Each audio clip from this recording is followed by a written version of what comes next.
നിങ്ങൾ ഉറങ്ങുമ്പോൾ കാണുന്നതല്ല യഥാർത്ഥ സ്വപ്നം, നിങ്ങളുടെ ഉറക്കത്തെ കെടുത്തുന്നതാണ് നിങ്ങളുടെ യഥാർത്ഥ സ്വപ്നം എന്ന് പറഞ്ഞ പോലെ കേറ്ററിംഗിന്റെ ഒരു സർവീസ് അവരിലേക്ക് എത്തുവാനായിട്ട് നല്ല കഠിനാധ്വാനം ഉണ്ടായിരുന്നു. അമ്മ അസോസിയേറ്റ് ചെയ്ത ഒത്തിരി ഈവൻറ്റ്സ് ഉണ്ടായിരുന്നു. ഇതിനകത്തൊക്കെ ഞങ്ങൾ ഒഫീഷ്യൽ കേറ്ററായിട്ട് പരിഗണിച്ചു. അതൊക്കെ ബെറ്റർ ആയിട്ട് ചെയ്തു കൊടുക്കാൻ സാധിച്ചു. മല്ലികാമ്മ ലിജോ ചേട്ടന്റെ ഭക്ഷണം കഴിച്ചു കഴിഞ്ഞപ്പോഴേ പറഞ്ഞു എനിക്ക് ഭയങ്കര ഇഷ്ടമായി, അടുത്തൊരു ഫംഗ്ഷൻ വരുമ്പോൾ തീർച്ചയായിട്ടും ടേസ്റ്റ് ഫസ്റ്റ് കേറ്ററേഴ്സിനെ ആയിരിക്കും ഞാൻ വിളിക്കുന്നുണ്ടാവുക എന്ന് അന്ന് പറഞ്ഞിരുന്നു. എന്നിട്ട് എന്തായി? പൃഥ്വിരാജിന്റെ ഒക്കെ ടൈം അങ്ങനെയൊക്കെ പല ഇഷ്യൂസും കാര്യങ്ങളൊക്കെ ഉള്ളതുകൊണ്ട് നമുക്കത് ലിജോ എന്തായാലും ചെയ്യണം. പ്രോൺസ്, ഫിഷ് ഐറ്റംസ് ഒക്കെ എനിക്ക് ഭയങ്കരമായിട്ട് ഇഷ്ടപ്പെട്ടു. അപ്പൊ അതെന്തായാലും ഞാൻ ലിജോനെ വിളിച്ചിരിക്കുമെന്ന് പറഞ്ഞിട്ടുണ്ട്. കോഴിക്കോട് വയനാടുകാരുടെ നെയ്പ്പത്തൽ, ഇവിടെയൊക്കെ ഇപ്പൊ കോഴിക്കോടുകാരുടെ റെസ്റ്റോറന്റുകളിലും മറ്റു കാര്യങ്ങളിലൊക്കെയാണ് ആദ്യം ഇത് കണ്ടു തുടങ്ങിയത്. ഏതാണ്ട് ഒരു 6 വർഷം മുമ്പ് തന്നെ ഞങ്ങളുടെ കേറ്ററിംഗില് ബ്രെഡ് ഐറ്റംസിൽ നെയ്പ്പത്തൽ എന്ന് പറഞ്ഞ ഒരു ഡിഷ് ഇൻട്രൊഡ്യൂസ് ചെയ്തതാണ്. ഒരു കൺവെൻഷന് ഞങ്ങള് ഒറ്റ ആഴ്ചയും കൊണ്ട് ഞങ്ങൾ മൊത്തം 1,20,000 പേർക്ക് ഞങ്ങളുടെ ടീം നിന്ന് ചെയ്തു കൊടുത്തിട്ടുണ്ട്. ഇന്നും ഇപ്പൊ ഒരു വെഡിങ് ഈവനിങ് നടക്കുന്നുണ്ട്. എന്നിട്ടും ഞാൻ ഇവിടെ വന്ന് ധൈര്യമായിട്ട് ഇരിക്കുന്നുണ്ടെങ്കിൽ എന്റെ ടീമിലുള്ള എന്റെ ട്രസ്റ്റാണ്. അതാണ് എന്റെ ഏറ്റവും വലിയ സക്സസ് എന്ന്. തീർച്ചയായിട്ടും ഭാഗ്യവും അത് തന്നെയാണ്. ഈ ഫീൽഡിൽ നിൽക്കുക എന്ന് പറഞ്ഞു കഴിഞ്ഞാൽ തന്നെ ഒരു ഭയങ്കര ലക്കായിട്ട് നോക്കുന്നു. കേരളത്തിൽ മാത്രമല്ല, ഞങ്ങൾ ബാംഗ്ലൂർ ചെയ്തിട്ടുണ്ട്, തമിഴ്നാട്ടിൽ ചെയ്തിട്ടുണ്ട്, എല്ലായിടത്തും ഞങ്ങൾ പോയിട്ട് ചെയ്യുന്നുണ്ട്. നമസ്കാരം. മൈൽസ്റ്റോൺ മേക്കേഴ്സിന്റെ എല്ലാ പ്രേക്ഷകർക്കും സംതിങ് സ്പെഷ്യലിന്റെ മറ്റൊരു എപ്പിസോഡിലേക്ക് സ്വാഗതം. ഇന്നത്തെ ഈ ഒരു എപ്പിസോഡ് സ്പെഷ്യൽ ആക്കുന്നത് എൻ്റെ കൂടെ നമുക്ക് എന്താ പറയുക, എത്ര വലിയ കഠിന ഹൃദയമുള്ള മനുഷ്യരാണെങ്കിലും, എത്ര വലിയ ഹാർഡായിട്ടോ അല്ലെങ്കിൽ ഭയങ്കര റഫ് ആൻഡ് ടഫ് ആയിട്ടുള്ള ആൾക്കാരാണെങ്കിലും അവർക്ക് നല്ല രുചിയുള്ള ഭക്ഷണം കൊടുത്താൽ നമുക്ക് അവരുടെ ഹൃദയം കീഴടക്കാൻ പറ്റും എന്ന് പറയാറില്ലേ? അങ്ങനെ നമ്മുടെ എല്ലാവരുടെയും ഹൃദയം കീഴടക്കിക്കൊണ്ടിരിക്കുന്ന ടേസ്റ്റ് ഫസ്റ്റ് കേറ്ററേഴ്സിന്റെ managing director Shri Lijo George. Lijo ചേട്ടനാണ് ഇന്ന് എന്നോടൊപ്പം ഉള്ളത്. ഹലോ ലിജോ ചേട്ടാ. നമസ്കാരം. ലിജോ ചേട്ടന് പിന്നെ ഞങ്ങളുടെ ഫാമിലി മെമ്പറാണ്. കാരണം കുറച്ച് നാളുകളായിട്ട് ഞങ്ങളുടെ മൈൽസ്റ്റോൺ മേക്കേഴ്സിന്റെ കൂടെ ഞങ്ങളുടെ എല്ലാ ഇവന്റ്സിനും എല്ലാ ഫംഗ്ഷൻസിനും ലിജോ ചേട്ടന്റെ കേറ്ററിംഗ് ഗ്രൂപ്പും ഇവരുടെ ഭക്ഷണമാണ് ഞങ്ങൾ കഴിച്ചുകൊണ്ടിരിക്കുന്നത്. ലിജോ ചേട്ടനെ കുറിച്ച് പറഞ്ഞാൽ എന്താ പറയാ, സിനിമാക്കാർക്കൊക്കെ ഒരുപാട് ഇഷ്ടമുള്ള മിക്ക നമ്മുടെ സിനിമാക്കാരുടെ ഫാമിലി ആയിട്ടും വളരെ വെൽ കണക്റ്റഡ് ആണ് ലിജോ ചേട്ടൻ. കാരണം ലിജോ ചേട്ടന്റെ ഭക്ഷണമാണ് ഇവർക്ക് എല്ലാവർക്കും കിട്ടിക്കൊണ്ടേയിരിക്കുന്നത്. ഇവരാണ് അവർക്കൊക്കെ പ്രിയപ്പെട്ട ഒരു കേറ്ററിംഗ് സർവീസ് എന്ന് പറയുന്നത്. ഇനി നമുക്ക് തുടക്കം തന്നെ നമ്മുടെ മൈൽസ്റ്റോൺ മേക്കേഴ്സിന്റെ അവാർഡ് ഫംഗ്ഷനിൽ മല്ലികാമ്മ അന്ന് പറഞ്ഞിരുന്നു. മല്ലികാമ്മ ലിജോ ചേട്ടന്റെ ഭക്ഷണം കഴിച്ചു കഴിഞ്ഞപ്പോഴേ പറഞ്ഞു എനിക്ക് ഭയങ്കര ഇഷ്ടമായി, എനിക്കും എൻ്റെ കുടുംബത്തിനും ഭക്ഷണം ഇഷ്ടമാണ്, ഞങ്ങളുടെ ഫാമിലിയിൽ അടുത്തൊരു ഫംഗ്ഷൻ വരുമ്പോൾ തീർച്ചയായിട്ടും നിങ്ങളെ തന്നെ ആയിരിക്കും ടേസ്റ്റ് ഫസ്റ്റ് കേറ്ററേഴ്സിനെ ആയിരിക്കും ഞാൻ വിളിക്കുന്നുണ്ടാവുക എന്ന് അന്ന് പറഞ്ഞിരുന്നു. എന്നിട്ട് എന്തായി ഫംഗ്ഷൻസ്? അതായോ അവരുടെ ഫംഗ്ഷൻ? ഞാൻ കോണ്ടാക്ട് ചെയ്തിരുന്നു. അപ്പൊ അവരിത്തിരി ബിസിയാലോ ഇപ്പൊ എമ്പുരാൻ അങ്ങനെ അതിന്റെയൊക്കെ ഇതിനകത്തല്ല, അവര് ഫാമിലി ആയിട്ടൊരു ഗെറ്റ് ടുഗദർ ആണ് അവർ പ്ലാൻ ചെയ്തേക്കണേ. അപ്പൊ പൃഥ്വിരാജിന്റെ ഒക്കെ ടൈം അങ്ങനെയൊക്കെ പല ഇഷ്യൂസും കാര്യങ്ങളൊക്കെ ഉള്ളതുകൊണ്ട് നമുക്കത് ലിജോ എന്തായാലും ചെയ്യണം. നിങ്ങളുടെ വെറൈറ്റി പ്രോൺസ്, ഫിഷ് ഐറ്റംസ് ഒക്കെ എനിക്ക് ഭയങ്കരമായിട്ട് ഇഷ്ടപ്പെട്ടു, അതൊന്ന് ട്രൈ ചെയ്യണമെന്നൊക്കെ ഇങ്ങനെ പറഞ്ഞിട്ടുണ്ട്. അപ്പൊ അതെന്തായാലും ഞാൻ ലിജോനെ വിളിച്ചിരിക്കുമെന്ന് പറഞ്ഞിട്ടുണ്ട്. ഓക്കെ ലിജോ ചേട്ടാ, പൊതുവെ ഈ ടേസ്റ്റ് ഫസ്റ്റ് കേറ്ററേഴ്സ് എന്ന് പറഞ്ഞാൽ അമ്മ ഫംഗ്ഷനിൽ നിങ്ങളായിരുന്നു കേറ്ററിംഗ് ചെയ്തിരുന്നത്. അങ്ങനെ സിനിമാക്കാരുടെ അവരുടെ തന്നെ ഫാമിലി ഇതേപോലെ ഗെറ്റ് ടുഗദർ ഫംഗ്ഷൻസ് ഒക്കെ വരുമ്പോൾ നിങ്ങളെയാണ് അപ്രോച്ച് ചെയ്യാറ്. നിങ്ങളാണ് നമുക്ക് പ്രിയപ്പെട്ട താരങ്ങളുടെ വീട്ടിലേക്ക് ഭക്ഷണം എത്തിച്ചു കൊടുത്തുകൊണ്ടേയിരിക്കുന്നത്. എങ്ങനെയാണ് ഇങ്ങനെ ഒരു താരങ്ങളുടെ ഇടയിലേക്ക് ലിജോ ചേട്ടൻ ഈ ഒരു കേറ്ററിംഗ് സർവീസിന് ഇറങ്ങി ചെല്ലാൻ പറ്റിയത് എങ്ങനെയാണ്? കേറ്ററിംഗിന്റെ ഒരു സർവീസ് അവരിലേക്ക് എത്തുവാനായിട്ട് നല്ല കഠിനാധ്വാനം ഉണ്ടായിരുന്നു. ഇവരെയൊക്കെ ചെന്നിട്ട് ഒന്ന് നമ്മൾ ഇംപ്രസ് ചെയ്തെടുക്കാനായിട്ട് നമ്മുടെ ഫുഡ് ടേസ്റ്റിങ്ങും മറ്റുള്ളവരുടെ റെക്കമെൻഡേഷനൊക്കെ ഒത്തിരി നമുക്ക് അതിന് വേണ്ടി വന്നായിരുന്നു. എങ്കിലും ചിലരൊക്കെ നമ്മളോട് കാണിച്ച അപ്രോച്ച് നല്ലതായതുകൊണ്ട് പെട്ടെന്ന് കിട്ടിയൊരു ചാൻസ് ഞങ്ങളത് ബെസ്റ്റ് ആയിട്ട് ചെയ്യുവാൻ സാധിച്ചു. അതിലൂടെ ഞങ്ങൾക്ക് നല്ലൊരു മൈലേജ് ഈ ഫിലിം ഇൻഡസ്ട്രിയിൽ തന്നെ കിട്ടി. ഓക്കെ, അമ്മയുടെ ഈ വർഷത്തെ ഫംഗ്ഷൻ അല്ലേ നിങ്ങൾ ചെയ്തത്? ഇല്ല, ഞങ്ങള് ലാസ്റ്റ് നമ്മള് എക്സിക്യൂട്ടീവ് മീറ്റിംഗ് ആണ് ഞങ്ങൾ.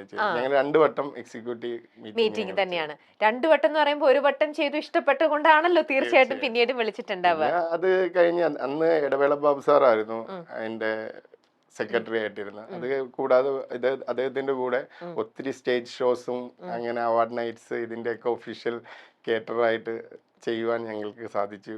അദ്ദേഹം ചെയ്തതും അമ്മ അസോസിയേറ്റ് ചെയ്ത ഒത്തിരി ഈവൻറ്റ്സ് ഉണ്ടായിരുന്നു. ഇതിനകത്തൊക്കെ ഞങ്ങൾ ഒഫീഷ്യൽ കാറ്ററർ ആയിട്ട് പരിഗണിച്ചു. അതൊക്കെ ബെറ്റർ ആയിട്ട് ചെയ്തു കൊടുക്കാൻ സാധിച്ചു.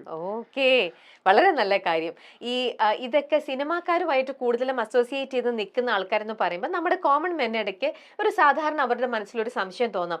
ഓ, അപ്പോൾ അവർ ഭയങ്കര എക്സ്പെൻസീവ് ആണ്, അവർ പ്രീമിയം ലെവൽ കസ്റ്റമേഴ്സിനെ മാത്രമാണ് ഡീൽ ചെയ്യണത്, സിനിമാക്കാരുടെ കൂടെയുള്ളതല്ലേ, അപ്പോൾ ഇവരുടെ റേറ്റിംഗ് ഭയങ്കര കൂടുതലായിരിക്കും എന്ന് ഒരുപക്ഷെ നമ്മുടെ വീഡിയോ കണ്ടുകൊണ്ടിരിക്കുന്ന കോമൺ മാൻ ആരുടെയെങ്കിലും മനസ്സിൽ സ്വാഭാവികം ആർക്കും അങ്ങനെ ഒരു സംശയം തോന്നാം.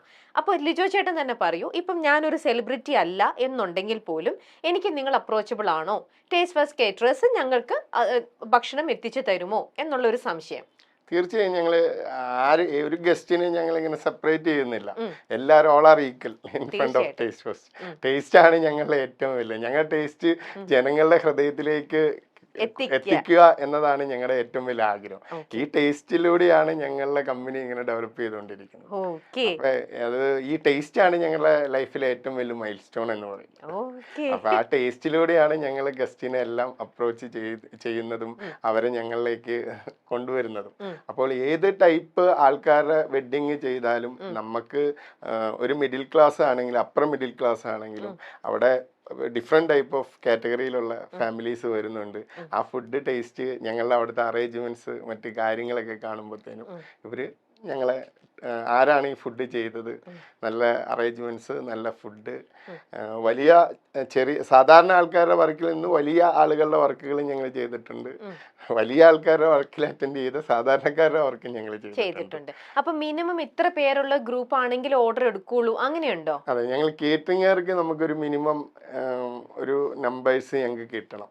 കാരണം ഞങ്ങൾക്ക് ചിലപ്പോൾ ഞങ്ങളുടെ കിച്ചൺ ഇവിടെ ഞങ്ങൾക്ക് മുളന്തുരുത്തിയിലുണ്ട്, തിരുവല്ലയിലുണ്ട്, പല സ്ഥലങ്ങളിലുണ്ട്. പക്ഷെ ഞങ്ങൾക്ക് ഒരു 10 കിലോമീറ്റർ ഡിഫറെന്റ് എന്തായാലും ഒരു പാർട്ടി സൈറ്റും ഞങ്ങളുടെ കിച്ചണും തമ്മിൽ വരും.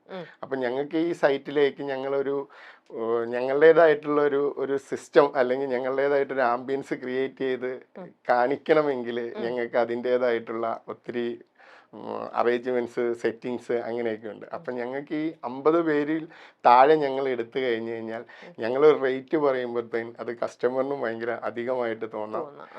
അതുകൊണ്ട് ഞങ്ങൾ ഒരു മിനിമം 50 ആണ് പറയുന്നത്. ആൻഡ് ഇതുവരേക്കും ടേസ്റ്റ് ഫസ്റ്റ് കേറ്ററിംഗ് ചെയ്തിരിക്കുന്നത് ഏറ്റവും ബൾക്കായിട്ടുള്ള ഒരു എത്രയായിരിക്കും, എത്ര നമ്പേഴ്സിനായിരിക്കും? ഞങ്ങൾ ബൾക്കായിട്ട് ചെയ്തിട്ടുള്ളത് എന്ന് പറഞ്ഞു കഴിഞ്ഞാൽ ഞങ്ങളൊരു കൺവെൻഷനാണ് ചെയ്തത്.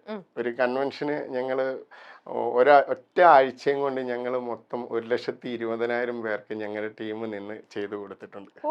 എവിടെയായിരുന്നു അത്? അത് ഒരു കുമ്പനാട് എന്ന് പറഞ്ഞ ഒരു സ്ഥലത്താണ്, തിരുവല്ലയ്ക്ക് അടുത്താണ്. അപ്പൊ അവിടെ അതൊരു പെന്തക്കോസ്റ്റൽ ഒരു കൺവെൻഷൻ ആയിരുന്നു. അപ്പോൾ അവരുടെ ഒരു ടീം ഞങ്ങളുടെ ഫുഡ് വന്ന് കഴിച്ച് അറ്റൻഡ് ചെയ്തു. നല്ല ടേസ്റ്റ്, നല്ല കാര്യങ്ങൾ. അപ്പോൾ കൺവെൻഷൻ വന്നപ്പോൾ ഞങ്ങൾ അപ്രോച്ച് ചെയ്തു. അപ്പോൾ ഞങ്ങളോട് ചോദിച്ചു, ഞങ്ങൾക്ക് 7 days കൺവെൻഷനാണ്, ഞങ്ങൾക്ക് ലഞ്ച് ഡിന്നറായിട്ട് ഡെയിലി 5,000 ലാസ്റ്റ് ഡേ ആയപ്പോഴത്തേനും അത് 1 ടൈം അത് 15,000 ആൾക്കാർക്ക് കൊടുക്കേണ്ടി വന്നു. അപ്പം അങ്ങനെ ഞങ്ങൾ 1,00,000 മേളിൽ ഏതാണ്ട് 1,15,000 പേർക്ക് ഞങ്ങൾ ഒറ്റ ആഴ്ച കൊണ്ട് ഞങ്ങൾ ഭക്ഷണം ഉണ്ടാക്കി ഞങ്ങൾ ടീം കൊടുത്തിട്ടുള്ള റെക്കോർഡ്. അത് ഒരു വട്ടമല്ല, ഫസ്റ്റ് ഞങ്ങൾക്ക് ഒരു ചാൻസ് കിട്ടി, അത് ഭംഗിയായി ഞങ്ങൾ ചെയ്തു. അത് കണ്ടപ്പോൾ നെക്സ്റ്റ് ഇയർ ഞങ്ങൾക്ക് കിട്ടി. അങ്ങനെ ഞങ്ങൾ വലിയ വർക്കുകളും ചെയ്യും, ചെറുതും ചെയ്യും, എല്ലാ രീതിയിലും ഞങ്ങൾ ചെയ്തുകൊണ്ട് പോകുന്നവരാണ്. Very nice. ഇപ്പൊ എത്ര നാളെ ചേട്ടാ ഈ കേറ്ററിംഗ് സർവീസ് തുടങ്ങിയിട്ട്? കേറ്ററിംഗ് സർവീസ് തുടങ്ങിയിട്ട് ഏതാണ്ട് ഒരു 15 വർഷത്തോളം ആയി. പക്ഷെ ഞാൻ ഈ ഫീൽഡിൽ ഏതാണ്ട് ഹോട്ടൽ മാനേജ്മെന്റ് കഴിഞ്ഞു കുറച്ച് നാള് വിദേശ ജോലിയൊക്കെ ആയിട്ടൊക്കെ ഇങ്ങനെ മുമ്പോട്ട് പോയി. 2-3 വർഷം ഈ ഫീൽഡിൽ അവിടെ വിദേശത്തായിരുന്നപ്പോഴും മനസ്സിലാഗ്രഹം നാട്ടില് ഒരു സംരംഭം, ഈ കേറ്ററിംഗ് പോലെ ഒരു സംരംഭം തുടങ്ങണമെന്നായിരുന്നു ആഗ്രഹം. ചേട്ടൻ ബാംഗ്ലൂരാണ് പഠിച്ചത്, ഹോട്ടൽ മാനേജ്മെന്റ് എല്ലാം. അത് കഴിഞ്ഞിട്ട് ചേട്ടൻ ഡയറക്റ്റ് തന്നെ ഭയങ്കര നല്ലൊരു കുക്കായിരുന്നു. ഭയങ്കര നല്ല ഒരു എന്താ പറയാ, ആ പഠിച്ച മേഖലയിൽ സൂപ്പറായിട്ട് തിളങ്ങി നിന്നതുകൊണ്ട് തന്നെ ചേട്ടന് പെട്ടെന്ന് തന്നെ സിംഗപ്പൂര്, പിന്നെ UAE എവിടെ വർക്ക് ചെയ്തു. അതെ, അങ്ങനെ ചേട്ടൻ പുറത്തൊക്കെ വളരെ നല്ല ഹോട്ടൽ ഗ്രൂപ്പിന്റെ കൂടെയായിരുന്നു ചേട്ടൻ വർക്ക് ചെയ്തിരുന്നത്. ചേട്ടന്റെ ആ ഒരു കാര്യം പറയാൻ ഹെസിറ്റേറ്റ് ചെയ്തത് കൊണ്ട് എനിക്ക് ലിജോ ചേട്ടനെ അറിയാവുന്നത് കൊണ്ട് ഞാൻ നിങ്ങൾക്ക് കാര്യം പറഞ്ഞു എന്ന് മാത്രം. അങ്ങനെ വലിയ വലിയ ഗ്രൂപ്പിൽ വർക്ക് ചെയ്ത ചേട്ടൻ, ഇന്റർനാഷണൽ ലെവലിൽ വർക്ക് ചെയ്തിരുന്ന ആള്, എന്തുകൊണ്ടായിരിക്കും അവിടെയൊന്നും ചേട്ടന് ഒരു സാറ്റിസ്ഫാക്ഷൻ കിട്ടാത്തതുകൊണ്ടാണ് എനിക്ക് എന്റെ സ്വന്തം നാട്ടില് സ്വന്തമായിട്ട് എനിക്കൊരു കാറ്ററിംഗ് തുടങ്ങണം എന്നുള്ളൊരു ആഗ്രഹം? സാറ്റിസ്ഫാക്ഷൻ കിട്ടാഞ്ഞിട്ടല്ല, ഞാൻ 100% ഈ ഫീൽഡിൽ എവിടെ വർക്ക് ചെയ്താലും ആരുടെ കൂടെ വർക്ക് ചെയ്യാനും സാറ്റിസ്ഫൈഡ്. പക്ഷേ ഒരു ഡ്രീം ഉണ്ടല്ലോ നമുക്ക്, സ്വന്തമായിട്ടൊരു ഒരു ഓൺട്രപ്രണർ ആകുക എന്നൊരു ലക്ഷ്യം ഉണ്ടായിരുന്നു. പഠിച്ചുകൊണ്ട് നടക്കുന്ന കാലത്ത് തന്നെ മറ്റുള്ള കേറ്ററിംഗുകാരുടെ കൂടെയൊക്കെ വർക്കിനൊക്കെ ഞങ്ങൾ പോകുമായിരുന്നു, ഓൺ സ്റ്റുഡൻറ് ടൈമിലൊക്കെ. അന്നേരം ഞങ്ങൾ സർവീസിന് മറ്റു കാര്യങ്ങൾക്കൊക്കെ ഞങ്ങൾ പോകുമ്പോഴും അന്നും നമ്മുടെ മനസ്സിലുള്ള ഒരു ആഗ്രഹം എന്ന് പറഞ്ഞു കഴിഞ്ഞാൽ ഇതേപോലെ ഒരു സ്വന്തമായി ഒരു കേറ്ററിംഗ് സ്ഥാപനം തുടങ്ങും. അപ്പോൾ അതിൽ നിന്ന് കിട്ടിയ ഒരു മോട്ടിവേഷൻ, മറ്റുള്ളവർ ചെയ്യുന്നത് കണ്ടപ്പോൾ അതിൽ നിന്ന് കിട്ടിയ ഒരു മോട്ടിവേഷനാണ് സ്വന്തമായിട്ടൊരു കേറ്ററിംഗ് തുടങ്ങണമെന്നുള്ളൊരു ഡിസിഷൻ എടുക്കാനും ഈ ഫീൽഡ് തന്നെ തിരഞ്ഞെടുക്കാനും. 10th പ്ലസ് 2 പഠിക്കുന്ന ടൈമിലാണ് ഞങ്ങൾ ഈ കേറ്ററിങ്ങിന് പോകുന്നത്. അപ്പൊ ഈ കേറ്ററിങ്ങിനെ കണ്ടപ്പോൾ വളരെ ഭയങ്കര ഒരു ഹൃദയത്തിൽ അതിനോട് ഒരു പ്രത്യേക ഒരു താല്പര്യം തോന്നി. അപ്പോൾ അത് സംബന്ധമായിട്ടുള്ള കോഴ്സ് തിരഞ്ഞെടുത്തു. അതിനുശേഷം പല പല ഹോട്ടലുകളിൽ കേരളത്തിൽ ട്രെയിനിങ് ചെയ്തു. ഇവിടെ ലേമഡിയനി വർക്ക് ചെയ്തിട്ടുണ്ട്, ക്രൗൺ പ്ലാസ വർക്ക് ചെയ്തിട്ടുണ്ട്, നല്ല നല്ല ഹൈ ലെവൽ പ്രോപ്പർട്ടീസിലെല്ലാം വർക്ക് ചെയ്തിട്ടുണ്ട്. അതിനുശേഷം കുറച്ച് നാൾ ട്രെയിനിങ് ഒക്കെ കഴിഞ്ഞ് വിദേശത്തേക്ക് ചാൻസ് കിട്ടി. അപ്പോൾ വിദേശത്ത് സിംഗപ്പൂർ പോയി കുറച്ച് നാൾ 1 വർഷത്തോളം വർക്ക് ചെയ്തു. എങ്കിലും അവിടെ നിന്ന് കഴിഞ്ഞ് കഴിഞ്ഞാൽ നമ്മുടെ ഫ്യൂച്ചർ ബെറ്റർ ആയേനെ. പക്ഷെ അതല്ലായിരുന്നു നമ്മളുടെ ആഗ്രഹം. അപ്പൊ ആദ്യമായിട്ട് ആ ജോലിയൊക്കെ ഉപേക്ഷിച്ച് നാട്ടിൽ വന്നൊരു കേറ്ററിംഗ് സ്ഥാപനം തുടങ്ങിയപ്പോൾ വീട്ടിലുള്ള സ്വന്തക്കാരും ഫ്രണ്ട്സ് ഇവരൊക്കെ എന്നോട് ചോദിച്ചു എന്ത് കാര്യം ഉണ്ടായിരുന്നു, നല്ലൊരു പാക്കേജ് സാലറി ഉണ്ടായിരുന്നു, ആ ജോലിയൊക്കെ കളഞ്ഞ് അത് ഉപേക്ഷിച്ചിട്ട് നാട്ടിൽ വന്ന് ഈ കേറ്ററിംഗ് തുടങ്ങേണ്ട എന്ത് കാര്യമുണ്ട്, ഇതൊക്കെ എത്രമാത്രം സക്സസ് ആണെന്ന് തോന്നിയിട്ടുണ്ടോ എന്നൊക്കെ പലരും പല പല ക്വസ്റ്റ്യൻസും പറഞ്ഞപ്പോൾ നമ്മുടെ ഹൃദയത്തിന്റെ ഉള്ളിൽ നമ്മളെടുത്തൊരു തീരുമാനം, നമ്മൾ കണ്ട ചില വിഷൻസ്, സ്വപ്നങ്ങള്, നമ്മുടെ പ്രസിഡന്റ് പറഞ്ഞിട്ടുണ്ട് അബ്ദുൽ കലാം ജി, നിങ്ങൾ ഉറങ്ങുമ്പോൾ കാണുന്നതല്ല യഥാർത്ഥ സ്വപ്നം, നിങ്ങളുടെ ഉറക്കത്തെ കെടുത്തുന്നതാണ് നിങ്ങളുടെ യഥാർത്ഥ സ്വപ്നം എന്ന് പറഞ്ഞ പോലെ ഞാൻ എൻ്റെ സ്വപ്നങ്ങൾ, എന്നെ ഉറക്കം കെടുത്തി ആ സ്വപ്നമായിരുന്നു എനിക്ക് സ്വന്തമായ ഒരു കേറ്ററിംഗ് കമ്പനി ഡെവലപ്പ് ചെയ്യണം. അത് 10 ആളുകൾ അറിയുന്ന രീതിക്ക് എല്ലാവർക്കും നല്ല രീതിക്ക് ഒരു സർവീസ് കൊടുക്കുന്ന ഒരു കമ്പനി ആക്കണം എന്നുള്ളൊരു സ്വപ്നം, വിഷൻ അതെൻ്റെ വലുതായിരുന്നു. അപ്പോൾ ആ വിഷനിലൂടെ ഞാൻ ഇപ്പോൾ ദൈവം സഹായിച്ച് ഇപ്പോൾ നല്ല രീതിയിൽ നിൽക്കുന്നു. ഇപ്പോ കേരളത്തില് എവിടെ നമ്മളിപ്പോ ഒരു ഫംഗ്ഷൻ വെച്ച് കഴിഞ്ഞാലും എവിടെയാണെങ്കിലും നിങ്ങൾക്ക് അവിടെ ഭക്ഷണം എത്തിച്ചു കൊടുക്കാൻ തീർച്ചയായും. ഞങ്ങൾ കേരളത്തിൽ മാത്രമല്ല, ഞങ്ങൾ ബാംഗ്ലൂർ ചെയ്തിട്ടുണ്ട്, തമിഴ്നാട്ടിൽ ചെയ്തിട്ടുണ്ട്, എല്ലായിടത്തും ഞങ്ങൾ പോയിട്ട് ചെയ്യുന്നുണ്ട്. ഇപ്പൊ നമ്മൾ കാണാറുണ്ട് നമ്മുടെ പുറത്ത് വെളിയിൽ രാജ്യങ്ങളിലെല്ലാം, ഇപ്പൊ ദുബായിലായിക്കോട്ടെ അമേരിക്കയിലായിക്കോട്ടെ, പുറത്തൊക്കെ അവിടെയൊക്കെ നമ്മുടെ മലയാളികളുടെ അസോസിയേഷൻ ഭയങ്കര സ്ട്രോങ് ആണ്. അവരെല്ലാവരും ഓണം, വിഷു അല്ലെങ്കിൽ ക്രിസ്മസ്, അവരുടെ ഗെറ്റ് ടുഗദർ പരിപാടികൾ ഇതെല്ലാം വളരെ ആഘോഷമായിട്ട് നടത്തുന്നുണ്ട്. ഇപ്പൊ ഇപ്പത്തെ ഒരു സ്റ്റൈലും കാണുന്നതാണ്, അവിടെയുള്ളവർ നമ്മുടെ നാട്ടിൽ ഇത്രയും നല്ല ഭക്ഷണം കൊടുക്കുന്ന കേറ്ററിംഗ് സർവീസിനെ പാത്രങ്ങൾ ഉൾപ്പെടെ ഇവിടുന്ന് എയറിൽ കൊണ്ടുപോകാറുണ്ട്, ഫ്ലൈറ്റിൽ കൊണ്ടുപോകും, അവരവിടെ എത്തി അവിടെ വെച്ചിട്ട് ഭക്ഷണം ഉണ്ടാക്കി കൊടുക്കുന്ന കേറ്ററിംഗ് സർവീസും ഉണ്ട്. ടേസ്റ്റ് ഫെസ്റ്റിന് അത്തരത്തിലുള്ള ഒരു എക്സ്പീരിയൻസ് ഉണ്ടായിട്ടുണ്ടോ? ടേസ്റ്റ് ഫെസ്റ്റിന് ഇതുവരെയായിട്ടും ഔട്ട് ഓഫ് കൺട്രി ഇതുവരെ വന്നിട്ടില്ല. എന്നാൽ അടുത്ത ദുബായ് മലയാളി അസോസിയേഷന്റെ ഓണസദ്യക്കുള്ള ഞങ്ങൾ തമ്മിലുള്ള ഡീലിങ്ങുകളൊക്കെ നടന്നുകൊണ്ടിരിക്കുന്നു. ഒരു പക്ഷേ അടുത്ത സെപ്റ്റംബറിലേക്ക് ഞങ്ങൾ ഫ്ലൈറ്റിൽ കയറി ഞങ്ങൾ ടീം പോയി അവിടെ മലയാളി അസോസിയേഷന് ഈ കേരളത്തിലുള്ള ഒരു കേറ്ററിംഗ് അവിടെ പോയി സദ്യ ഒരുക്കി കൊടുത്ത ഒരു ചരിത്രം കൂടി ഞങ്ങൾ ഉണ്ടാക്കിയെടുക്കാനുള്ള ശ്രമമാണ് ഞങ്ങൾ ട്രൈ ചെയ്യുന്നു. അപ്പൊ നിങ്ങളും ചില കേറ്ററിംഗ് സർവീസ് ഒക്കെ അവരുടെ തന്നെ പാത്രങ്ങളിലാണ് അവർ കുക്ക് ചെയ്യാറുള്ളൂ. അത് വേറെ സ്ഥലങ്ങളിൽ പോയിട്ട് നിങ്ങൾ കിച്ചൺ സെറ്റ് ചെയ്ത്, ദൂര സ്ഥലങ്ങളിലൊക്കെ ആണെങ്കിൽ അങ്ങനെയാണല്ലോ ചെയ്യാറ്. അപ്പോൾ കിച്ചൺ സെറ്റ് ചെയ്യുമ്പോൾ നിങ്ങളും എങ്ങനെയാ ലിജോ ചേട്ടാ പാത്രങ്ങൾ നിങ്ങളുടെ തന്നെ പാത്രങ്ങൾ കൊണ്ടുപോയി അങ്ങനെയാണോ കുക്ക് ചെയ്യാറുള്ളത്? ഞങ്ങൾ ഞങ്ങളുടെ പാത്രങ്ങൾ മാത്രമാണ് യൂസ് ചെയ്യാറുള്ളൂ. കാരണം എന്ന് പറഞ്ഞു കഴിഞ്ഞാൽ പിന്നെ ഞങ്ങൾ ഒരിക്കലും ഞങ്ങളുടെ സെൻട്രൽ കിച്ചൺ ഞങ്ങൾക്ക് തിരുവല്ലയിലുമുണ്ട്, എറണാകുളം മുളന്തുരുത്തിയിലുമുണ്ട്. പക്ഷെ ഞങ്ങള് ഇപ്പോൾ തിരുവല്ലയ്ക്കും മുളന്തുരുത്തിക്ക് ഇടയ്ക്ക് എവിടെ കിച്ചൺ വന്നാലും ഞങ്ങളുടെ ടീം ആ കിച്ചണിൽ ചെന്നിട്ട് അവിടെ നിന്നിട്ട് ലൈവായിട്ടാണ് ഞങ്ങൾ ഫുഡ് എല്ലാം പ്രിപ്പയർ ചെയ്യാറുള്ളൂ.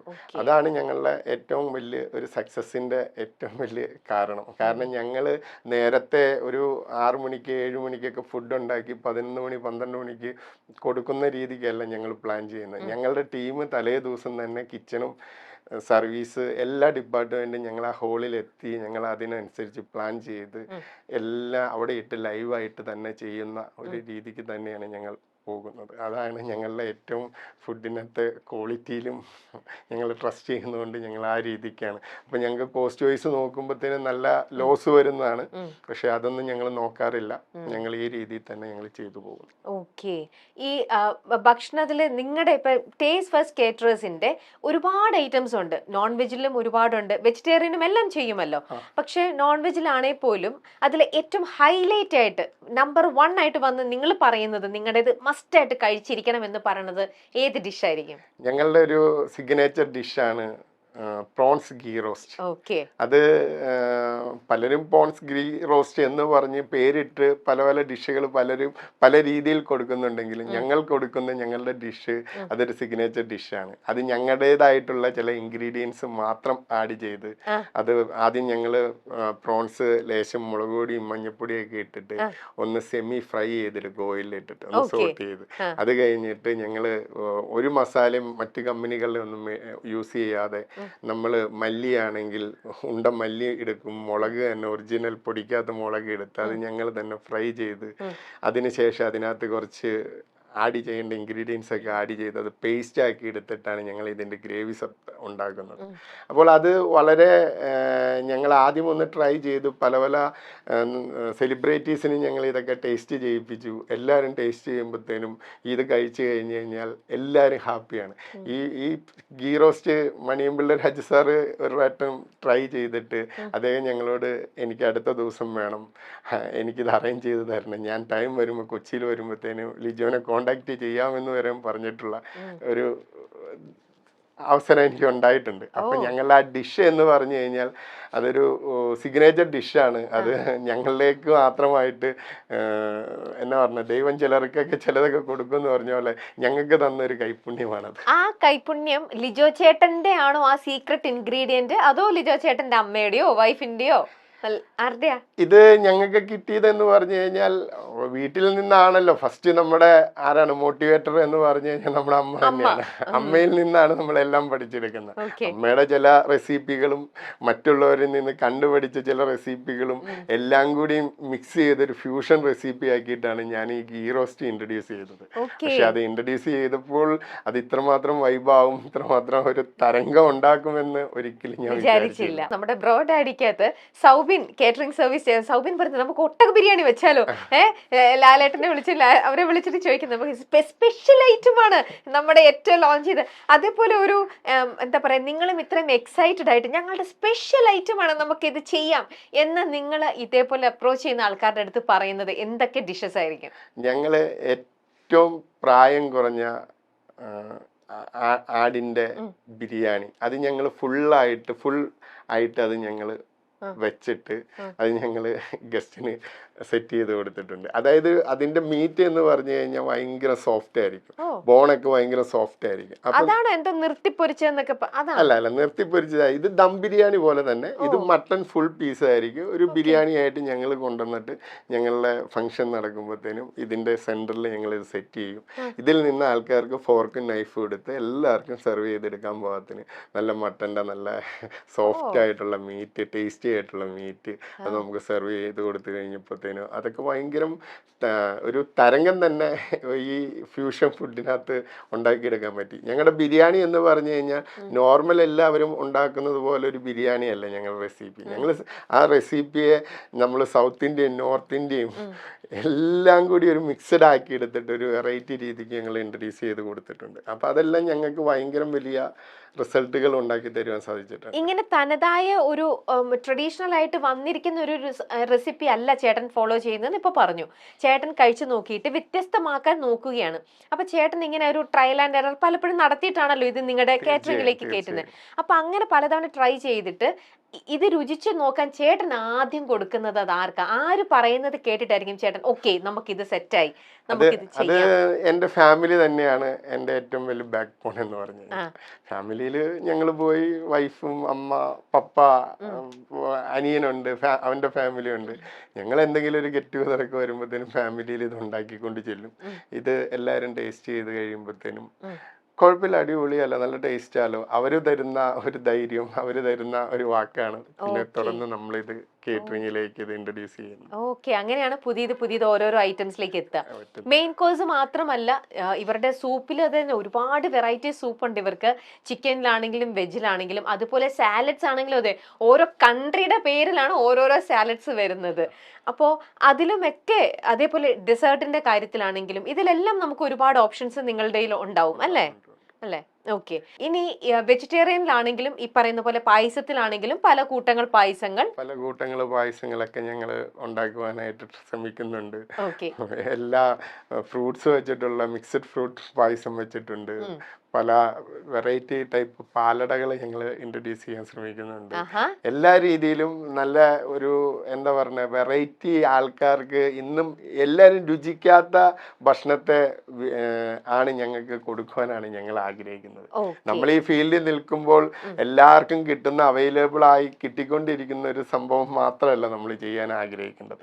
നമുക്ക് ആൾക്കാർ ഇതുവരെ അനുഭവിക്കാത്ത, ആഗ്രഹിച്ചിട്ട് ടേസ്റ്റ് ചെയ്യാൻ പറ്റാത്ത ആ ഒരു ടേസ്റ്റ് ആൾക്കാർക്ക് കൊടുക്കാൻ പറ്റിക്കഴിഞ്ഞു കഴിഞ്ഞാൽ അവരുടെ മനസ്സ് നിറയും.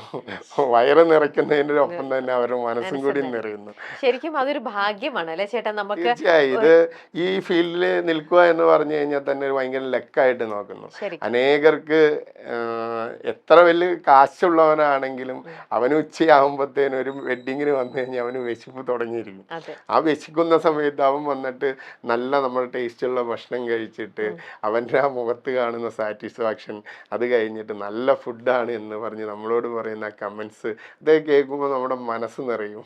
നമുക്ക് ഇതൊരു ബിസിനസ് മാത്രമല്ല, ഇതൊരു പാഷനും കൂടി ആയിട്ടാണ് നമ്മൾ കൊണ്ട് നടക്കുന്നത്. ഇത്രയും പാഷനേറ്റ് ആയിട്ട് ചേട്ടൻ ചെയ്യുമ്പോൾ ഈ ഒരു സംഭവം എന്ന് പറയുന്നത് ഇതിന്റെ മറ്റൊരു സൈഡ് നോക്കിക്കഴിഞ്ഞാൽ ഭയങ്കര റിസ്കി ആയിട്ടുള്ള ഒന്നുമാണ്. കാരണം നമ്മൾ വിളമ്പുന്നത് ഭക്ഷണമാണ്. അതിനകത്ത് എന്തെങ്കിലും നമ്മൾ ചേർക്കുന്ന ചേരുവ എന്തെങ്കിലും പാളം തെറ്റിയാൽ ചീത്തയായിട്ടുണ്ടെങ്കിൽ ഇതെല്ലാം മറ്റുള്ളവർക്ക് നമ്മൾ വിളമ്പി ആർക്കാണോ ഇത് കഴിക്കുന്നത് അവർക്ക് അപ്സെറ്റ് ആവാം. പല പല രോഗങ്ങൾ അവസ്ഥയിലേക്കും ബുദ്ധിമുട്ടുകളും അങ്ങനത്തെ ഒരു ശരിക്കും ടെൻഷൻ ഉള്ള ഒരു പണിയും കൂടിയാണ് ഇതെന്ന് പറയുന്നത്. ഭയങ്കര ടെൻഷനാണ്. കറക്റ്റ് ടൈമിൽ വെൻഡേഴ്സിന് ഓർഡർ കൊടുത്തു കഴിഞ്ഞാൽ ഇത് കൃത്യസമയത്ത് നമുക്ക് എത്തിച്ചു തരുന്നില്ലെങ്കിൽ നമുക്ക് ടെൻഷൻ. പിന്നെ കുക്ക് ചെയ്യാൻ നേരത്ത് എന്തെങ്കിലും ആ മീറ്റിനൊക്കെ എന്തെങ്കിലും നല്ല രീതിക്ക് നമ്മുടെ കൂടെ നിൽക്കുന്ന ആളുകൾ അത് നല്ല രീതിക്ക് വാഷ് ചെയ്തില്ലെങ്കിൽ അത് ഫുഡ് പോയിസൺ, അങ്ങനെയുള്ള പല പല പ്രോബ്ലങ്ങൾക്ക് കാരണമാവും.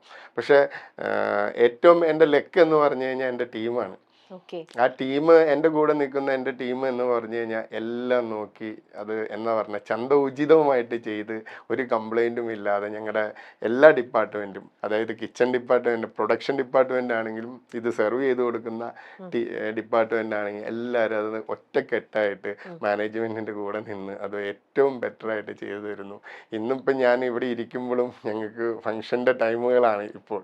ഇന്നും ഇപ്പോൾ ഒരു വെഡ്ഡിങ് ഈവനിങ് നടക്കുന്നുണ്ട്. എന്നിട്ടും ഞാൻ ഇവിടെ വന്ന് ധൈര്യമായിട്ട് ഇരിക്കുന്നുണ്ടെങ്കിൽ എൻ്റെ ടീമിലുള്ള എൻ്റെ ട്രസ്റ്റാണ്. അതാണ് എൻ്റെ ഏറ്റവും വലിയ സക്സസ് എന്ന്. തീർച്ചയായിട്ടും ഭാഗ്യവും അത് തന്നെയാണ്. എത്ര പേരുണ്ട് മൊത്തം ഈ ഒരു ടീമിൽ നിന്ന് പറയാൻ? ഞങ്ങൾക്ക് ടോട്ടൽ ഒരു 80 above സ്റ്റാഫുകളുണ്ട്. ഞങ്ങള് തിരുവല്ലയിൽ ഒരു കിച്ചൺ ഉണ്ട്, അവിടെയുണ്ട് ഞങ്ങൾക്കൊരു 20 നമ്പർ സ്റ്റാഫ് ഉണ്ട്. എറണാകുളം മുളന്തുരുത്തിയിൽ കിച്ചൺ ഉണ്ട്, അവിടെയും ഞങ്ങൾക്കൊരു 20 നമ്പർ സ്റ്റാഫ് ഉണ്ട്. പിന്നെ അതുകൂടാതെ ഞങ്ങൾ കൊച്ചി നേവിയുടെ ഒഫീഷ്യൽ കേറ്ററാണ്. അവിടെ ഞങ്ങൾക്ക് നേവൽ ഓഫീസേഴ്സ് ഇൻസ്റ്റിറ്റ്യൂട്ട് എന്ന് പറഞ്ഞ് അവരുടെ ഒരു ക്ലബ്ബുണ്ട്. അത് എന്ന് പറഞ്ഞു കഴിഞ്ഞാൽ വലിയ ഒരു ക്ലബ്ബാണ്. ഡെയിലി ഏതാണ്ട് ഒരു 500 പേര് താഴെയെങ്കിലും അവിടെ വന്ന് റെസ്റ്റോറൻറ്റിൽ വന്ന് ഫുഡ് കഴിച്ച് പോകുന്ന ഒരു ക്ലബ്ബാണ്. അതുകൂടാതെ അവിടെ പാർട്ടി ലോണുണ്ട്. അവിടെ വീക്കിലി 2-3 വലിയ ഹൈ ലെവൽ വെഡ്ഡിങ്ങുകൾ അവിടെ വരുന്നുണ്ട്. അപ്പോൾ ഇവിടെ എല്ലാം കോർഡിനേറ്റ് ചെയ്യും. തിരുവല്ല ഒരു റണ്ണിങ് നടക്കുന്നു, മുളന്തുരുത്തി നടക്കുന്നു, നേവിയിൽ നടക്കുന്നു, നേവി ബേസിൽ നടക്കുന്നു. ഇവിടെ എല്ലാം നമ്മൾ നടക്കുന്നുണ്ടെങ്കിലും ഈ നേവൽ ബേസിലും ഏതാണ്ട് 30-35 സ്റ്റാഫോളം ഉണ്ട്. അപ്പോൾ ഏതാണ്ട് ഒരു 80 സ്റ്റാഫ്, അവരാണ് നമ്മുടെ സ്ട്രെങ്ത്. നമുക്കൊരു ടെൻഷനോ ഒരു ഭയമോ ഇല്ലാതെ ധൈര്യമായിട്ട് എന്തെങ്കിലും നമ്മുടെ ഫാമിലിക്കാരും വന്നു കഴിഞ്ഞാൽ നമുക്ക് മാറാനും ഇരിക്കാനും ഒക്കെ പറ്റുന്ന രീതിക്ക് ഈ ടീമിനെ കൊണ്ട് ചെയ്തെടുക്കാൻ സാധിക്കുന്നുണ്ട്. ചേട്ടന്റെ ഫേവറേറ്റ്, നിങ്ങളുടെ ടേസ്റ്റ് ഫസ്റ്റ് കേറ്ററേഴ്സിൽ ഏറ്റവും കൂടുതൽ ഓർഡർ വരുന്ന ഐറ്റം ഏതായിരിക്കും? കൂടുതലും ഞങ്ങൾ ബിരിയാണിയിലാണ് ഫോക്കസ് ചെയ്യുന്നത്. Okay. ഇപ്പൊ സാധാരണ ഒരു വെഡ്ഡിങ് വന്നു കഴിഞ്ഞു കഴിഞ്ഞാൽ ആദ്യം തന്നെ വരുമ്പോൾ നല്ല ഫ്രഷ് ജ്യൂസുകൾ ഞങ്ങൾ ലൈവായിട്ട് ഉണ്ടാക്കി കൊടുക്കും. അതിനകത്ത് മോക്ടെയിൽ ഉണ്ട്, ലൈക്ക് മൊജിറ്റോ പോലെയുള്ള മോക്ടെയിൽ, അങ്ങനെ വെറൈറ്റി ഡ്രിങ്ക്സ് കൊടുക്കും. പിന്നെ ഫ്രഷ് ജ്യൂസുകൾ കൊടുക്കും. ഇത് കഴിച്ച് അകത്തേക്ക് കയറുമ്പോൾ തന്നെ ഞങ്ങളുടെ ടീം ബോയ്സ് ഉണ്ടാവും, നല്ല സർവീസ് ബോയ്സ്, നല്ല വന്ന ആളുകൾക്ക് വെറൈറ്റി ടൈപ്പ് സ്നാക്സ്, ടിക്ക ഉണ്ടാവും. അത് ലൈവായിട്ട് അവിടെ തന്നെ ചെയ്യുന്ന ടിക്ക, ചെറിയ ചെറിയ സ്നാക്സ്, ഫ്രഞ്ച് ഫ്രൈസ്, അങ്ങനെയുള്ള വെറൈറ്റി ഒത്തിരി ഐറ്റംസ് ഉണ്ട്. അതിനകത്ത് ഗസ്റ്റ് സെലക്ട് ചെയ്യുന്ന ഒരു 5-10 ഐറ്റംസ് ഉണ്ടാവും. അത് ഞങ്ങൾ സൈറ്റിൽ എല്ലാവർക്കും സെർവ് ചെയ്ത് ഞങ്ങൾ അങ്ങ് കൊടുക്കുകയാണ്. അത് കൊടുത്തു കഴിഞ്ഞിട്ട് പിന്നെ ഇപ്പോഴത്തെ വെഡ്ഡിങ് ഏത് പ്രോഗ്രാം എടുത്താലും ആദ്യം ഒരു ബ്രെഡ് ഐറ്റംസിന്റെ ഒരു കാറ്റഗറി ഉണ്ടാവും. അതിന്റെ കൂടെ ഒരു മട്ടൺ ഉണ്ടാവും, ഡെക്ക് ഉണ്ടാവും. അങ്ങനെ ഞങ്ങൾ ഏറ്റവും കൂടുതൽ ഇപ്പോൾ ഒരു കുട്ടനാടൻ ഡെക്ക് മപ്പാസ് എന്നും പറഞ്ഞ് ബ്രെഡ് ഐറ്റംസിന്റെ കൂടെ ഞങ്ങൾ പ്രൊമോട്ട് ചെയ്യുന്ന ഞങ്ങളുടെ ഒരു വെറൈറ്റി ഡിഷ് ഉണ്ട്. ഇനി ചേട്ടന്റെ ഫ്യൂച്ചർ പ്ലാൻ എന്തൊക്കെയാണ്? Taste first caterers world wide international ലെവലിലേക്ക് എത്താൻ പോകുന്നു. നമ്മൾ പറഞ്ഞതുപോലെ ദുബായിൽ നമുക്ക് മലയാളി അസോസിയേഷന്റെ അടുത്ത ഓണത്തിന്റെ സെലിബ്രേഷന്റെ ഒരു ഫുഡ് ഏതാണ്ട് 5,000 പേർക്ക് 2 ദിവസമായിട്ട് അവര് ഓണ സെലിബ്രേഷന്റെ ഫുഡിനെ കുറിച്ച് ഞങ്ങൾ ഡിസ്കസ് ചെയ്തിരിക്കുന്നു. ഏതാണ്ട് അതൊരു കൺക്ലൂഷനിലേക്ക് വരുവാനുള്ള ദിവസങ്ങൾ എത്തിയിരിക്കുന്നു. അപ്പൊ ആ ഒരു ചാൻസ് ഞങ്ങൾക്ക് വന്ന് നിൽക്കുമ്പോൾ തന്നെ പലരും ഞങ്ങളോട് പറയുന്നുണ്ട്, നിങ്ങളുടെ ഈ ഡിഷുകൾ ഒന്ന് കൊണ്ടുവന്ന് ഞങ്ങളുടെ ദുബായ് പോലെയുള്ള ഞങ്ങളുടെ അവിടെ ഒരു റെസ്റ്റോറൻ്റ് ആയിട്ടോ എന്തെങ്കിലും ഒന്ന് ടേസ്റ്റ് ചെയ്യാനായിട്ട് ഞങ്ങൾക്കൊരു ചാൻസ് കിട്ടാൻ എന്തെങ്കിലും മാർഗമുണ്ടോ എന്ന് പലരും പല ടൈമിൽ ഞങ്ങളോട് പറഞ്ഞപ്പോൾ ആൾക്കാർ ഞങ്ങളോട് ഇങ്ങനെ എപ്പോഴും ഇങ്ങനെ സംസാരിച്ചപ്പോൾ ഞങ്ങൾ ഒരു പ്ലാൻ എടുത്തു. ദുബായിൽ നമുക്കൊരു ഔട്ട്ലെറ്റ്, ഒപ്പം ഒരു ബുക്കിംഗ് ഓഫീസ്. അപ്പോൾ ഞങ്ങളുടെ അടുത്തൊരു ഫ്യൂച്ചർ പ്ലാനാണ് ദുബായിൽ കരാമയിൽ ഞങ്ങളൊരു റെസ്റ്റോറൻറ്റ് പ്ലാൻ ചെയ്യുന്നുണ്ട്, ഷാർജയിൽ ഞങ്ങളൊരു റെസ്റ്റോറൻറ്റ് പ്ലാൻ ചെയ്യുന്നുണ്ട്. അപ്പോൾ അതിൻ്റെയൊക്കെ കാര്യങ്ങളൊക്കെ ഇപ്പോൾ നടന്നുകൊണ്ടിരിക്കുന്നു. എന്നത്തേക്ക് ആവുമെന്ന് കറക്റ്റ് ഡേറ്റ് പറയാൻ പറ്റില്ല. എന്തായാലും ഈ വർഷം പോകുന്നതിനേക്കാൾ മുമ്പ് നല്ലൊരു ടേസ്റ്റ് ഫെസ്റ്റിൻ്റെ ഇപ്പോൾ ദുബായ് വന്നു കഴിഞ്ഞാലും ഷാർജയിൽ വന്നു കഴിഞ്ഞാൽ UAE എമിറേറ്റ്സിൽ എവിടെ വന്നാലും നിങ്ങൾക്ക് വന്നാൽ ടേസ്റ്റ് ചെയ്യാൻ പാകത്തിന് ഞങ്ങളുടെ സിഗ്നേച്ചർ ഡിഷുകൾ ഞങ്ങൾ അവിടെ ഇൻട്രൊഡ്യൂസ് ചെയ്യും. അപ്പോൾ എല്ലാവർക്കും അവിടെ വന്ന് ടേസ്റ്റ് ചെയ്യാൻ പറ്റും. അതിന് എത്രയും പെട്ടെന്ന് ആവട്ടെ എന്ന് ഞങ്ങളും ആഗ്രഹിക്കുന്നു. നിങ്ങളൊക്കെ കൂടി പ്രാർത്ഥിക്കും. തീർച്ചയായിട്ടും ചേട്ടാ, തീർച്ചയായിട്ടും. അപ്പം ലിജോ ചേട്ടാ, ഇപ്പം ദുബായില് റെസ്റ്റോറന്റ് സ്റ്റാർട്ട് ചെയ്യുക, അതാണ് ഇപ്പൊ ചേട്ടന്റെ മുന്നിൽ കാണുന്ന ഒരു വലിയൊരു ഡ്രീം എന്ന് പറയുന്നത്. അതിനേക്കാൾ മുമ്പ് വേറൊരു പ്രൊജക്ടിന്റെ കൂടെയാണ് ഇപ്പോൾ ഞാൻ. അതെന്താണാവോ? നമ്മുടെ നാട്ടിൽ തന്നെ മുളന്തുരുത്തിയിൽ ഞങ്ങളൊരു കൺവെൻഷൻ സെന്ററിന്റെ ഒരു പ്രൊജക്ട് ചെയ്തുകൊണ്ടിരിക്കുന്നു. അതൊരു വലിയൊരു ബിഗ് പ്രൊജക്റ്റ് ആണ്, നമ്മുടെ ഡ്രീം പ്രൊജക്റ്റ് ആണ്. മറ്റൊരു ഡ്രീം. അതായത് ഒരു 10,000 സ്ക്വയർ ഫീറ്റ് ഉള്ള ഒരു കൺവെൻഷൻ സെന്റർ, 2 നിലയായിട്ടാണ്. മേളിൽ 10,000 സ്ക്വയർ ഫീറ്റ് ഉള്ള ഒരു കൺവെൻഷൻ സെന്റർ, താഴെ 2 മിനി ഹോളുകളായിട്ട്, താഴെയും 2 ഹോളുകൾ. അങ്ങനെ വർക്കുകൾ അതിൻ്റെ പുരോഗമിച്ചുകൊണ്ടിരിക്കുന്നു. എത്രയും പെട്ടെന്ന് അത് കംപ്ലീഷനിലേക്ക് വരും. അപ്പോൾ നല്ല രീതിക്ക് അവിടെ ഈവന്റ് ചെയ്യുവാനുള്ള മുളന്തുരുത്തി തന്നെയാണ്. അതുകൂടാതെ ഒരു ലോണും അവിടെ വരുന്നുണ്ട്. ഈവനിങ് ഒക്കെ ഓപ്പൺ എയർ വെഡിങ് ചെയ്യുവാനുള്ള ഒരു പ്രൊജക്റ്റും കൂടിയും ചെയ്തുകൊണ്ടിരിക്കുന്നു. ഇതിന്റെ എല്ലാം വർക്കുകൾ നടന്നുകൊണ്ടിരിക്കുന്നു. ഈ വർഷം തന്നെ തീർക്കണം എന്ന് ഓർത്തിരിക്കുന്നു. ഇനി മഴയൊക്കെ വരുന്നു, അതിൻ്റെയൊക്കെ കുറെ ബുദ്ധിമുട്ടുകൾ കാര്യങ്ങളുണ്ട്. എങ്കിലും എത്രയും പെട്ടെന്ന് അതും ഫിനിഷ് ചെയ്ത് ഓരോരോ വിഷൻ, സ്വപ്നം കണ്ട, ഉറക്കം കിടത്തി ആ ഡ്രീം അത് എത്രയും പെട്ടെന്ന് നമുക്ക് അത് ലൈഫിൽ ഇംപ്ലിമെന്റ് ചെയ്തെടുക്കണമെന്ന് തന്നെയാണ് ആഗ്രഹം. ഇനിയും അങ്ങനത്തെ വേറെ ഡ്രീംസ് വേറെ എന്തെങ്കിലും ഉണ്ടോ? നമുക്ക് സ്വപ്നം ഇങ്ങനെ കണ്ടുകൊണ്ടിരിക്കുവാനോ, മനുഷ്യന്റെ ആഗ്രഹങ്ങൾ മാറുന്നില്ലല്ലോ. അല്ല, ഇതെല്ലാം ചെയ്ത് കഴിയുമ്പോഴത്തേക്കായിരിക്കും അടുത്ത ആഗ്രഹങ്ങൾ വരുന്നുണ്ടാവുക അല്ലേ? എന്തായാലും ദൈവത്തിന്റെ അനുഗ്രഹം കൊണ്ട് ചേട്ടൻ ഇവിടെ എല്ലായിടത്തും ഭക്ഷണം ഇതെല്ലാം വളരെ കെയർഫുൾ ആയിട്ട് നമ്മൾ ചെയ്യേണ്ട ഒരു മേഖല തന്നെയാണ്. അവിടെ ഇതേപോലെ ചേട്ടന് ഡയറക്റ്റ് ആയിട്ടും സ്റ്റാഫിന്റെ ഒരു ഇതിലും കറക്റ്റ് ആയിട്ട് എത്താൻ പറ്റുന്നുണ്ട്. ഒപ്പം ഈ കൺവെൻഷൻ സെന്ററിന്റെ ഇതാണെങ്കിലും എല്ലാം ചേട്ടൻ ഇതെല്ലാം ഹാൻഡിൽ ചെയ്യാൻ പറ്റുന്നുണ്ട് എന്ന് തന്നെ വലിയൊരു ദൈവാനുഗ്രഹം തന്നെയാണ്. എന്തായാലും ചേട്ടന്റെ ഒക്കെ ആഗ്രഹം പോലെ, സ്വപ്നങ്ങൾ പോലെ ഇതെല്ലാം വളരെ സക്സസ്ഫുൾ ആയിട്ട് പോവട്ടെ എന്ന് ആശംസിക്കുന്നു, പ്രാർത്ഥിക്കുന്നു. മൈൽ സ്റ്റോൺ മേക്കേഴ്സിന്റെ മൈൽ സ്റ്റോൺ ഇവന്റ്സ് നമ്മൾ എവിടെ നടത്തിയാലും നിങ്ങൾ ശ്രദ്ധിച്ചോളൂ. നമ്മുടെ സ്പെഷ്യൽ ഗസ്റ്റിലും എന്റെ തന്നെ പ്രൂവൻ ലൈഫ് ഈസ് ബ്യൂട്ടിഫുള്ളി തന്നെ നമ്മുടെ സ്പെഷ്യൽ ഗസ്റ്റുകൾ വരുമ്പോൾ ഇദ്ദേഹം തന്നെയാണ് നമ്മുടെ തരുൺ മൂർത്തി വന്നപ്പോഴും ഒക്കെ ഭക്ഷണങ്ങളെല്ലാം നല്ല രുചിയുള്ള ഭക്ഷണം എത്തിച്ചു തന്നുകൊണ്ടേയിരിക്കുന്നത്. അപ്പോൾ നമ്മുടെ അസോസിയേഷൻ മുന്നോട്ട് തന്നെ പോയിക്കൊണ്ട് തന്നെ ഇരിക്കട്ടെ. എല്ലാവിധ ഭാവുകങ്ങളും ഐശ്വര്യങ്ങളും ടേസ്റ്റ് ഫസ്റ്റ് കേറ്ററേഴ്സിനും നേരുന്നു. താങ്ക് യു ലിജോ ചേട്ടാ, താങ്ക് യു സോ മച്ച്.